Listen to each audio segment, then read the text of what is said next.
So we need to practice inquiry into ourself, and we need to tear the elephant of the mind to pieces by our sharp intelligence. And I'm suggesting this is to do with personal honesty. Now we might think that we're honest, but are we really? Are we not just hijacking honesty as part of our own self-image? Are we honest about the nature of our own distractions? Are we honest about the reasons for why we're doing things? You might be sitting at the computer telling yourself you've got important work to get on with, but maybe you're clicking all over the place.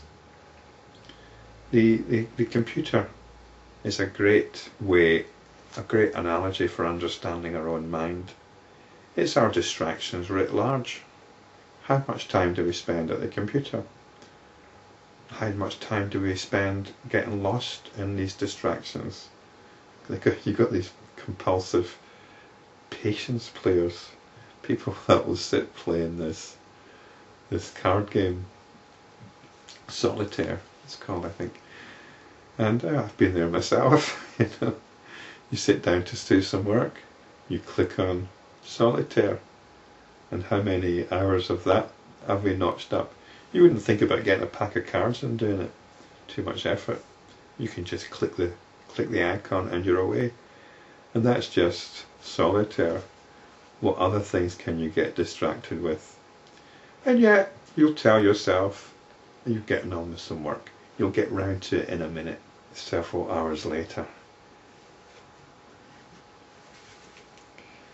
This is the sort of sharpness of intelligence that we need to apply. It's intellectual honesty, awareness we need to apply, not excuses. It's the excuses we need to look at. Look at the excuses. Look at the excuses we make for not getting on with what we think that we want to get on with. That's the mind working. That's the mind working against our own best interests. O Ram, this mind is like a crow which dwells in the nest of this body. It revels in filth. And I spoke previously about this one. I put this in the context of eating meat. And a lot of people like the taste of meat. And yet they don't really want to really look at what's happening in terms of how that meat gets on their plate. There's a huge amount of suffering and slaughter because we happen to like the taste of meat. I would suggest that if a child is old enough to eat meat, then they should be old enough to be taken to the local slaughterhouse to see where that meat food comes from. And people will throw up their arms in horror at that suggestion. We've got to protect children from what they're eating. It's quite a peculiar double think going on there. This is what the mind is doing all the time. It doesn't actually realise, or it doesn't want to acknowledge the true horror of what it's perpetrating. It doesn't actually want to look at its own nature, because it would realise the true horror of what it's perpetrating. It is a burden on earth, O Rama. Drive it far, far away from yourself. We don't indulge in that behaviour anymore. We don't have anything to do with it. We don't have anything to do with that capacity for self-delusion, for doublethink. There's probably lots of other issues that we could think of, but I find the meat eating the most striking one, the justifications for it.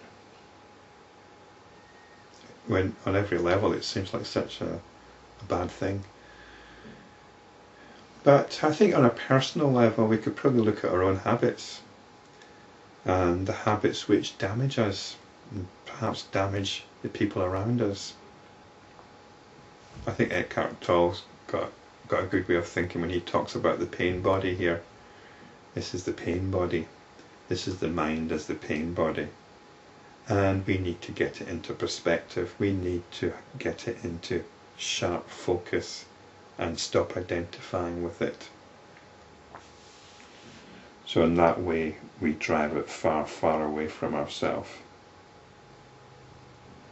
O Ram, this mind is like a ghost. It is served by the female goblin known as Craving. It rests in the forest of ignorance. It roams in countless bodies out of delusion. Craving is never satisfied.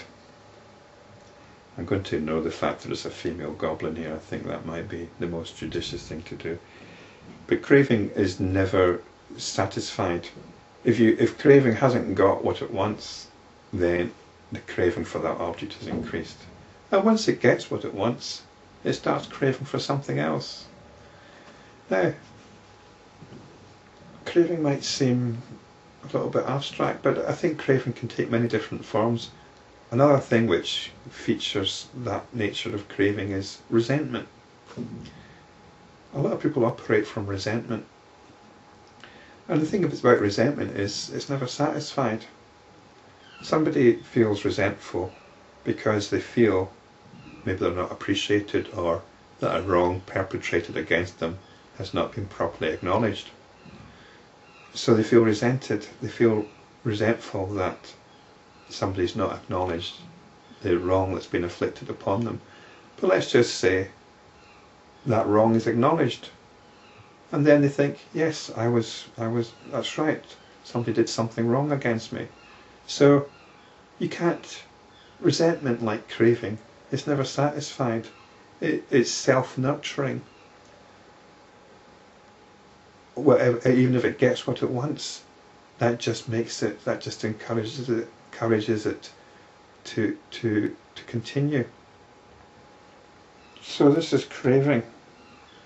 How can one attain self-knowledge if one does not lay this ghost with the help of wisdom and dispassion, the grace of the Guru, self-effort, chanting of mantras, etc.? You just have to let it go. You have to lay that particular ghost to rest.